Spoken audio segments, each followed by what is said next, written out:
कोल्हापूरसाठी 120 पेक्षा जादा ST buses Lalpari देणार असल्याचे राज्याचे परिवहन मंत्री प्रताप सरनाईक यांनी संभाजीनगर एसटी बस स्थानक लोकार्पण सोहळ्याप्रसंगी बोलताना व्यक्त केले. प्रमुख पाहुणे म्हणून पालकमंत्री प्रकाश आबिटकर हे होते. नवीन बांधण्यात आलेल्या संभाजीनगर बस स्थानकाचा काउन्सिलर उद्घाटन समारंभ मंत्री प्रताप सरनाईक यांच्या हस्ते करण्यात आले. यावेळी परिवहन मंत्र्यांनी कोल्हापूरसाठी एसटीच्या 120 पेक्षा जादा नव्या एसटी बसेस देण्यात येणार असल्याची घोषणा केली. संभाजीनगर बसस्थानक अद्ययावत करण्यासाठी 9,80,00,000 रुपये निधी आमदार सतेज पाटील यांनी आणून अद्ययावत बसस्थानक उभारण्यात आले.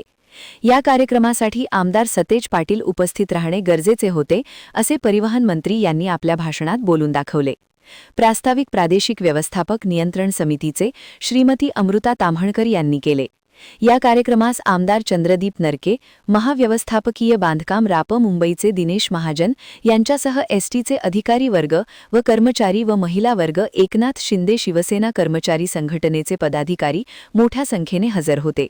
शेवटी आभार कोल्हापूर एसटी विभागीय नियंत्रक अभय देशमुख यांनी मानले. महान कार्य न्यूजसाठी विजय बकरे, कोल्हापूर.